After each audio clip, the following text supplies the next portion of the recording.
Setelah dikatakan, ia datang kepada milik kepunyaannya, tetapi orang-orang kepunyaannya itu apa? Tidak menerimanya. Keterlaluan enggak kira-kira? Sangat keterlaluan.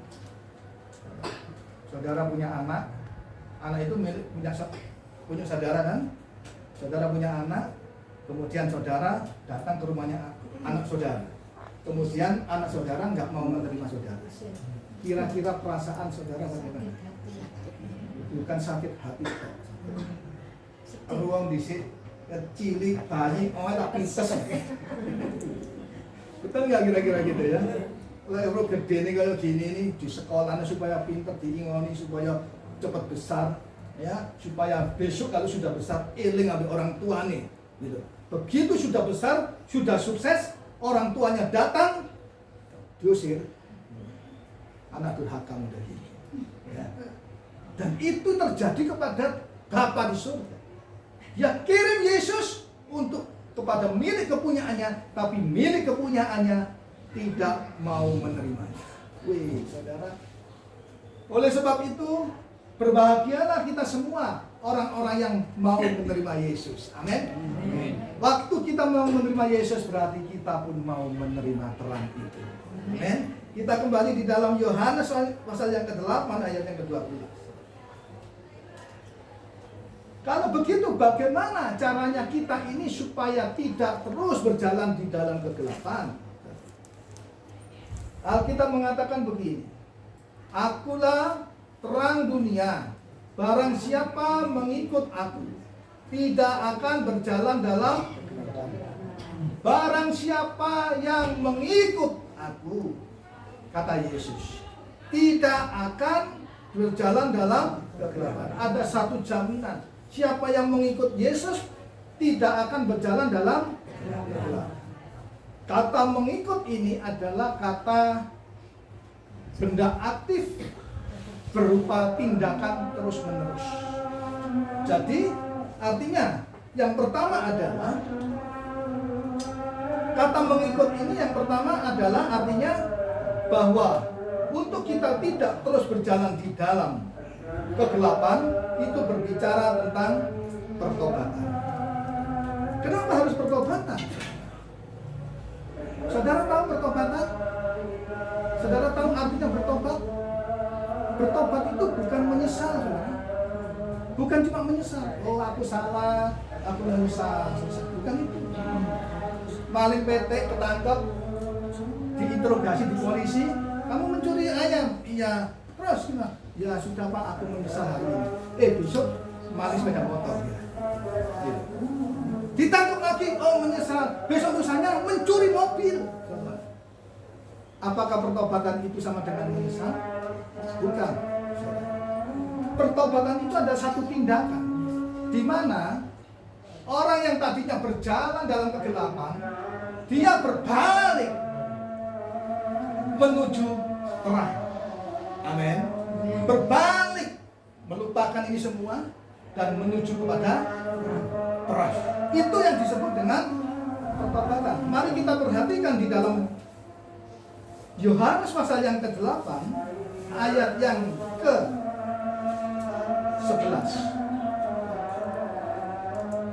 Jawabnya, tidak ada Tuhan. Lalu kata Tuhan Yesus, aku pun tidak menghukum engkau. Pergilah dan jangan berbuat dosa lagi mulai dari sekarang. Perhatikan. Kita tahu kisah ini kan?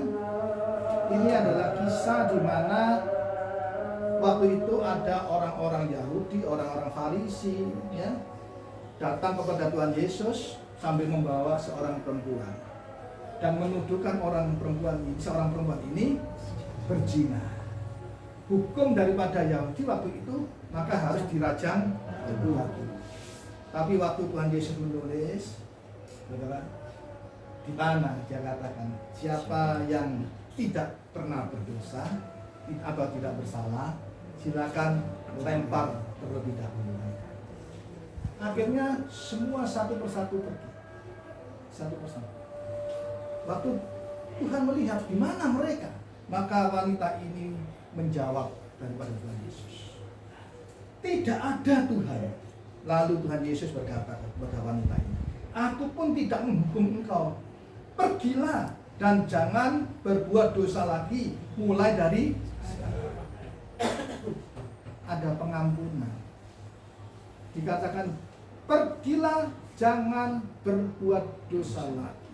Artinya yang Tuhan mau adalah satu pertobatan. Engkau yang tadinya adalah wanita berzina, hidup di dalam kegelapan, hidup di dalam dosa setiap hari, saudara. Yesus berkata, engkau aku ampuni hari ini, tapi engkau jangan lakukan itu. Terbalik. Jangan berbuat dosa lagi. Berbalik kepada terang. Berbalik kepada kebenaran. Itu adalah bertobat. Banyak orang Kristen ngomong, aku sudah bertobat Pak hari ini. Besok diulangi dosa yang sama. Besok minta ampun lagi sama Tuhan. Tuhan ampuni aku mau bertobat. Besok diulangi lagi dosa yang sama. Ada nggak seperti itu? Ya. Bukan cuma ada, tapi wangi. Saya sering memberikan ilustrasi, ada seekor domba, ya. Domba, kita tahu bulunya domba itu putih bersih, ya. Bukan kambing, tapi domba. Ya. Domba dan kambing beda. Ini domba itu selalu bersih. Ya. Satu kali domba ini berjalan di hutan, ya. Berjalan di hutan, enak-enak jalan. Tiba-tiba dia terperosok dalam lumpur. Waktu dia terperosok di dalam lumpur, maka domba ini, saudara, berusaha keluar dari lumpur itu. Kenapa? Dia jijik melihat seluruh tubuhnya kotor, kena lumpur. Dia risih, saudara. Biasanya putih, tapi ini jadi kotor. Maka dia berusaha sekuat tenaga keluar daripada lumpur itu. Begitu sudah keluar dari lumpur, maka dia berusaha membersihkan tubuhnya ini. Dia cari itu sungai, dia masuk dalam sungai, dia bersihkan, dia gosek-gosek badannya ke pohon-pohon supaya apa? Bersih. Kenapa? Karena dia risih, nggak terbiasa hal itu. Tapi satu kali ada seekor babi hutan. Dia berjalan di hutan itu. Dan dia tahu di depan sana ada kubangan lumpur. Maka dengan sengaja dia lari dan masuk ke dalam kubangan lumpur itu. Begitu masuk dalam kubangan lumpur, dia tidak keluar. Dia tidak berusaha keluar. Dia nikmati yang lumpur itu, enaknya, dinginnya, saudara. Dia nggak merasa risih. Itu babi. Saudara, saya mau katakan, kubangan lumpur itu bicara tentang lumpur dosa. Kubangan dosa. Jadi, kalau ada orang masuk dalam kubangan itu dan tidak cepat keluar, dia menikmati kubangan itu dengan enaknya, dengan nikmatnya, dengan baik. Itu sama seperti bukan aku yang ngomong, saudara. Jadi artinya kalau ada orang yang selalu melakukan dan menikmati dosa, berarti dia seperti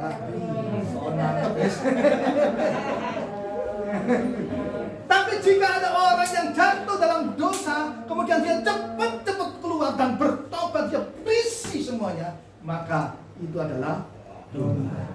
Bukankah kita semua domba-domba? Amin. Jadi kalau kita jatuh dalam lumpur dosa, kita di dalam kegelapan, hendaknya kita cepat keluar, berbalik, bersihkan. Karena itu enggak terbiasa bagi kita, itu risih bagi kita. Risih dengan dosa. Kenapa? Yesus pun tidak berdosa. Jadi kalau kita mau sama seperti Yesus, Yesus tidak berdosa. Yesus anti dosa. Yesus tidak mau membuka celah untuk dosa. Oleh sebab itu kita pun sebagai anak-anak Tuhan, sebagai domba-domba Allah, jangan engkau buka celah untuk dosa. Gak peduli dosa kecil, dosa besar. Ada orang berkata, Pak, saya melakukan dosa kecil kan gak apa-apa. Contohnya apa? Bohong kecil-kecilan demi kebenaran, boleh gak kira-kira? Saudara pernah dengar ada orang, aku berbohong demi kebenaran? Ada? Menurut saudara boleh nggak kira-kira? Kenapa nggak boleh? Bohong itu dosa, terlepas dosa kecil, dosa besar, tetap dosa. Alkitab mengatakan upah dosa adalah maut. Maut itu mati. Tidak ada lagi pengharapan. Mati, binasa. Saudara, yang pertama, kalau kita mau berjalan terus di dalam terang, maka kita harus hidup di dalam pertobatan. Mau tidak mau, harus mau. Kalau kita mau berjalan di dalam terang. Kalau kita tidak mau bertobat, maka kita terus berjalan di dalam kegelapan. Pertobatan itu adalah satu pintu untuk kita masuk di dalam keselamatan. Itu adalah pertobatan. Waktu Yohanes Pembaptis mau datang, dia berteriak-teriak apa? Bertobatlah, karena apa? Kerajaan Allah sudah dekat. Itu pintu, dia sampaikan kepada semua orang, mengajak semua orang bahwa engkau harus bertobat. Yesus juga sama, dia pernah berteriak, bertobatlah, karena kerajaan Allah sudah dekat. Saudara, jadi pertobatan itu penting bagi kita, karena itu merupakan pintu. Kalau kita tidak pernah melakukan yang namanya pertobatan, maka kita tidak akan pernah masuk di dalam keselamatan. Amin. Yang kedua, bagaimana kita supaya tidak jalan terus di dalam kegelapan? Yang kedua, dikatakan demikian. Kata-katanya tetap sama. Ikutlah aku, kata Yesus. Begitu ya. Ikutlah aku. Yesus berkata seperti ini. Barang siapa mengikut aku, ia tidak akan berjalan dalam kegelapan. Mengikut yang kedua, itu berbicara, saudara, kalau orang mengikut itu nggak mungkin di depan. Amin. Orang mengikut itu selalu di belakang. Yesus berkata, ikutlah aku. Berarti kita harus apa? Di depan apa di belakang? Nah, harus di belakang. Artinya adalah yang kedua, mengikut Yesus. Jadikanlah Yesus sebagai pemimpin hidup kita. Amin. Dia yang memimpin jalan kita. Dia yang punya senter. Dia punya lampu. Berjalan di depan. Menerangi jalan-jalan. Sedangkan kita mengikutinya. Amin. Amin. Jadi jadikanlah Yesus sebagai pemimpin dalam hidup kita. Oh, saudara. Siapa pemimpin dalam hidupmu hari-hari ini? Benarkah Tuhan Yesus sebagai pemimpin hidupmu? Banyak sekali yang memimpin kita, yang sudah mengaku orang Kristen, kita dipimpin oleh namanya Mamon. Hati-hati. Mamon kadang-kadang memimpin kita, mengendalikan kita. Kita terbuai di situ. Maaf bicara, orang Kristen gak ke gereja, kenapa? Dia mau kerjaannya rame. Ada yang seperti itu? Tuh, gak ibadah, enggak, mumpung rame. Nah, dikai sepi, baru ibadah. Hah? Lah gitu Tuhan ngomong apa? Pakai sepi aja gitu. Ternyata dikasih rame, dia nggak ibadah. Dia dikendalikan oleh Mamon. Orang kerja nggak kenal waktu, lembur sampai habis-habisan. Demi apa? Demi Mamon. Saudara, banyak seperti itu. Banyak seperti itu. Jadi banyak orang dipimpin oleh Mamon. Tapi hari ini kita belajar supaya hidup kita bukan dipimpin oleh Mamon, tetapi hidup kita dipimpin oleh Kristus. Dipimpin oleh terang itu. Orang-orang Majus, para gembala, waktu berita tentang hadirnya si Raja Damai, Yesus Kristus, mereka mau dipimpin oleh apa? Bintang. Saudara, bintang. Bintang itu bercahaya nggak? Bercahaya. Dari mana cahayanya bintang? Menurut ilmu, bintang itu bercahaya. Itu karena ada matahari yang menyinarinya. Ada pantulan cahaya dari sinar matahari menuju kepada bintang. Saudara, bukankah Yesus itu adalah terang? Bukankah dia adalah putra fajar? Bukankah dia surya kebenaran? Artinya dia adalah matahari yang selalu memancarkan cahayanya itu untuk menerangi semuanya, memimpin setiap orang sampai kepada keselamatan. Amin. Amin. Maukah saudara menjadi bintangnya Tuhan? Amin. Hiduplah dekat Yesus. Jadikan dia pemimpin dalam hidupmu. Maka engkau akan bersinar seperti bintang-bintang itu. Sehingga engkau adalah bintang-bintangnya Tuhan. Bukan bintangnya dunia, tapi bintangnya surga. Amin. Saudara luar biasa sekali. Pemimpin kita adalah Kristus. Bagi Yesus, pemimpin itu adalah pelayan. Jadi saudara kalau melayani, saudara itu adalah pemimpin. Ya, coba saudara lihat di dalam Yohanes pasal yang ke-13, ayat yang ke-4 sampai ke-5 saya bacakan demikian firman Tuhan, saudara menyimaknya. Lalu bangunlah Tuhan Yesus dan menanggalkan jubahnya. Ia mengambil sehelai kain lenan dan mengikatkannya pada pinggangnya. Kemudian ia menuangkan air ke dalam sebuah basi dan mulai membasuh kaki murid-muridnya, lalu menyekanya dengan kain yang terikat pada pinggangnya. Perhatikan, ini adalah kisah bagaimana Tuhan Yesus, saudara, membasuh kaki murid-muridnya. Yesus memberikan contoh kepada murid-murid. Yesus adalah seorang pemimpin yang luar biasa. Dia mau melayani murid-muridnya. Perhatikan, saudara.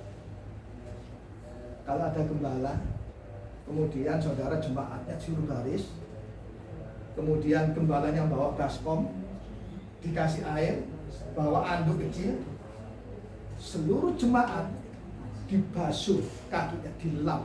Kira-kira saudara jadi jemaatnya bagaimana perasaan saudara? Wah, itu Pak, nggak enak Pak, sungkan Pak. Gembalaku kok basuh.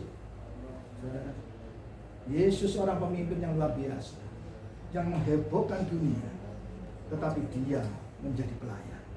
Bagi Yesus seorang pemimpin itu sama dengan seorang pelayan. Kalau engkau ingin dihormati, dihargai, layani orang lain. Amin.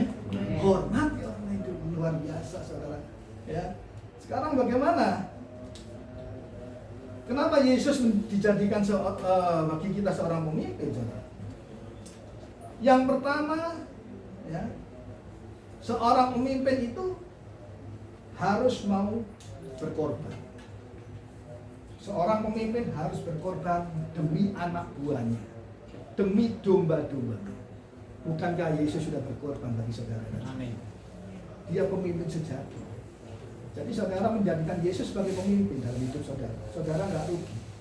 Dia berkorban untuk saudara dan saya. Korbannya bukan uang, bukan harta, tapi nyawanya. Artinya dia entek-entekan, pol-polan, habis-habisan. Dia berikan nyawanya untuk saudara dan saya. Luar biasa. Bagaimana saudara untuk kepada Tuhan? Apakah saudara juga bisa mau pol-polan begitu? Saudara mau entek-entekan? Maaf bicara. Ibadah hujan titik grepis ini gak teko. Ya. Aduh Pak, hujan tuh aku ngeluh, masuk angin dan segala macam. Yesus di atas kayu salib untuk saudara dan saya. Dia korbankan hidupnya, dia korbankan nyawa. Itu adalah Yesus. Dia korbankan segalanya untuk saudara dan saya. Adakah seorang pemimpin yang mau berkorban untuk anak buahnya, memberikan nyawanya? Tidak ada kecuali Yesus. Yang kedua, kenapa Yesus kita anggap sebagai seorang pemimpin dalam hidup kita? Yang kedua, seorang pemimpin itu adalah seorang yang bertanggung jawab atas anak buahnya. Ya. Jadi Yesus itu bertanggung jawab atas domba-dombanya. Yesus bertanggung jawab atas saudara dan saya. Mari kita perhatikan satu ayat, dikatakan demikian. Di dalam Yohanes pasal 17 ayat ke-11, saya bacakan demikian. Dan aku tidak ada lagi di dalam dunia, ini kata Tuhan Yesus, tetapi mereka masih ada di dalam dunia. Mereka itu adalah murid-muridnya. Ya. Dan aku datang kepadamu ya Bapa, yang kudus, peliharalah mereka dalam namamu, yaitu namamu yang telah engkau berikan kepadaku, supaya mereka menjadi satu sama seperti kita. Perhatikan, ini adalah kisah bagaimana Tuhan Yesus mau berpisah dengan murid-muridnya. Tuhan Yesus mau berpisah pada murid-muridnya. Kemudian dia berdoa kepada Bapa. Dikatakan, aku tidak ada lagi di dalam dunia. Ini perpisahan. Ya. Tetapi mereka masih ada di dalam dunia. Mereka itu murid-muridnya ada di dalam dunia. Oleh sebab itu, dan aku datang kepadamu ya Bapa yang kudus, peliharalah mereka.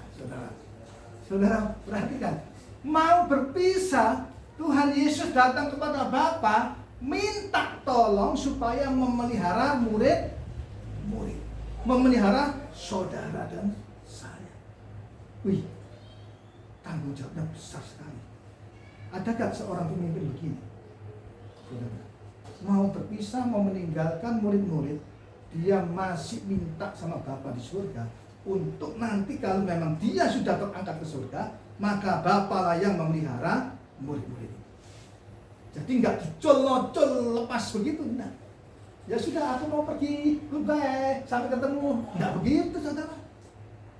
Kan banyak pemimpin yang model seperti itu. Mau berpisah dengan anak buahnya, mau berpisah dengan domba-dombanya. Ya sudah ya, doakan ya Bapak ya, mau tugas lagi di tempat yang lain. Ya, sudah ya, dadah. Tapi Yesus datang kepada Bapa di surga, minta tolong supaya kalau ingat Yesus sudah berangkat, mereka masih ada di bumi, Bapa memelihara mereka, punya tanggung jawab yang luar biasa. Ini adalah seorang pemimpin yang luar biasa. Oleh sebab itu kita nggak salah menjadikan Yesus itu pemimpin di dalam kehidupan kita. Yang berikutnya, seorang pemimpin itu adalah orang yang mau melindungi anak buahnya. Orang yang mau melindungi. Yesus selama berjalan dengan murid-muridnya, dia melindungi murid-muridnya. Waktu pasukan itu mau menangkap, Yesus maju dulu. Yesus bukan pemimpin angon bebek. Tahu angon bebek? Angon bebek itu gembalanya di mana? Di belakang, bukan di depan. Jadi dia bawa apa? Tongkat panjang, gendera sedikit gitu, ya. Bebeknya jalan dulu. Kata menggok gini kok. Gini. Ya. Ada loh pemimpin model angon bebek ini. Saya pernah mimpin. Saya tanya dulu. Sampai 40. Nah, bawa ke sungai. Gini. Artinya gini, seandainya di depan sana ada macan, ya. Sing diterkam dulu siapa? Gembalanya aman nggak kira-kira? Tapi yang namanya gembala domba, beda nggak? Di mana tempatnya gembala domba? Depan, di depan itu. Dia bawa tongkat, berjalan di depan. Dombanya ngikuti semua. Kalau ada sesuatu hal di depan, yang maju dulu siapa? Gembalanya. Dia akan hadapi itu semua. Untuk apa? Melindungi domba-dombanya. Yang akan usir itu semuanya. Itulah Yesus.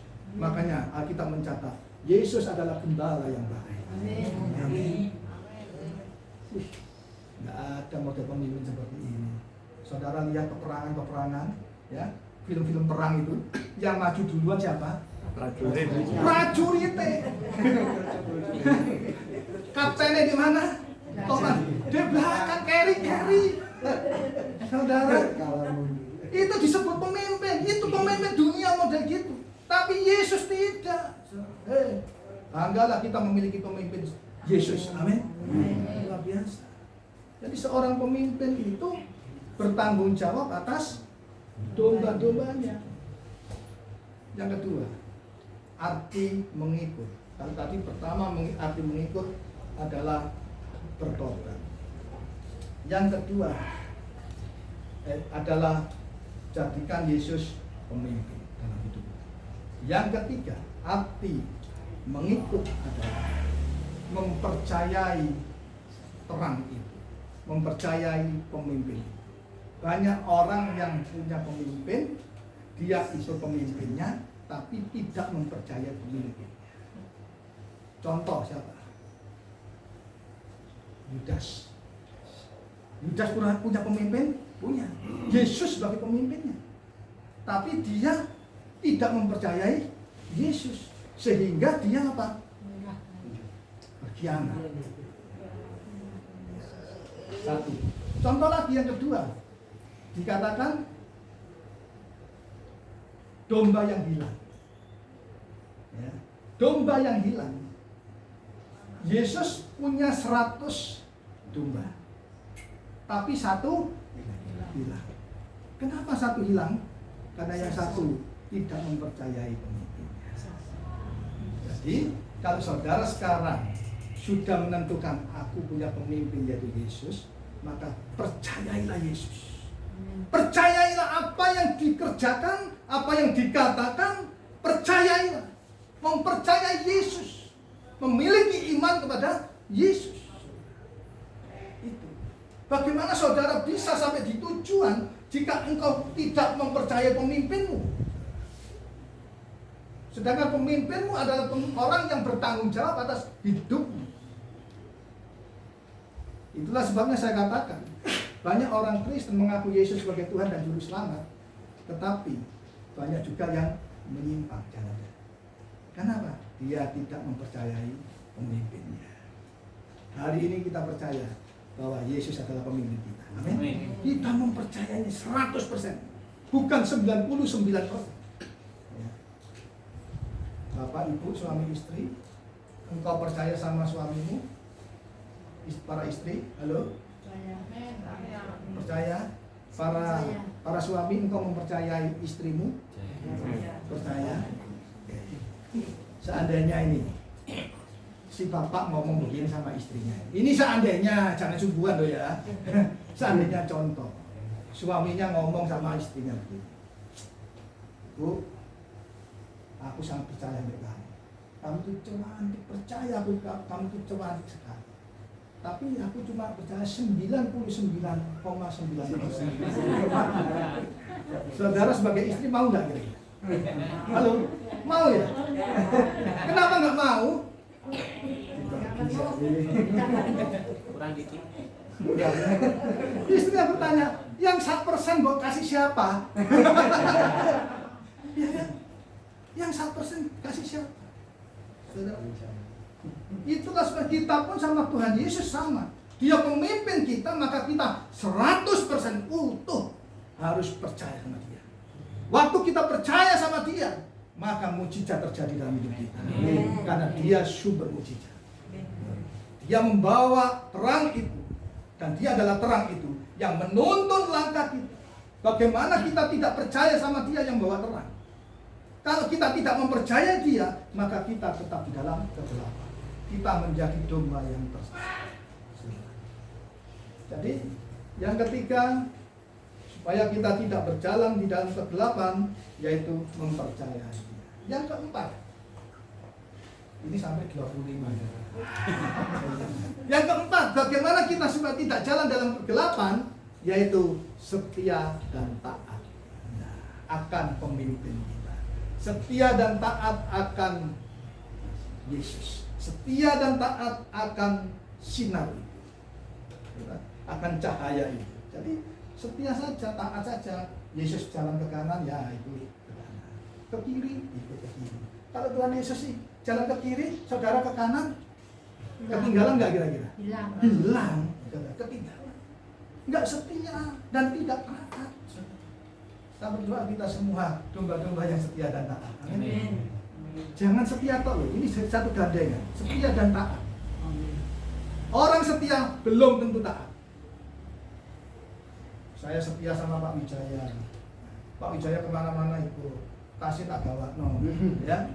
Tapi satu kali Pak Wijaya memberikan perintah kepada saya. Waduh, aku bohong. Setia nih bohong. Saya setia. Tapi apakah saya taat? Enggak taat. Mau dikasih perintah enggak mau ya saudara. Enggak taat. Orang Kristen banyak setia beribadah, setia berdoa, setia persekutuan, ya. Tapi waktu ditanya, apakah engkau sudah taat? Belum tentu taat. Engkau setia, iya, tapi belum tentu taat. Apa taat itu? Melakukan kehendak Bapa. melakukan firman Tuhan. Nah, jadi yang keempat adalah setia dan taat. Saya percaya pada waktu kita setia dan taat, setia sampai akhir hidup kita, maka kita sampai di tempat tujuan bersama Yesus. Amin. Sekali Yesus, tetap Yesus. Kita tidak pernah berhenti, kita tidak perlu menyimpang ke kanan dan ke kiri. Apa yang sudah dibuat Yesus, jalannya itu kita ikuti. Lakukan setia terus dan taat sama Yesus. Maka kita sampai di terang itu dan kita hidup tidak lagi di dalam kegelapan, tetapi kita hidup terus di dalam terang bersama Yesus. Amin. Mari kita berdiri. Nyanyikan satu lagi. Firman-Mu pelita bagi kaki. Rasanya ini semua pasti tahu lah. Ya, hafal sekali. Firman-Mu pelita bagi kaki.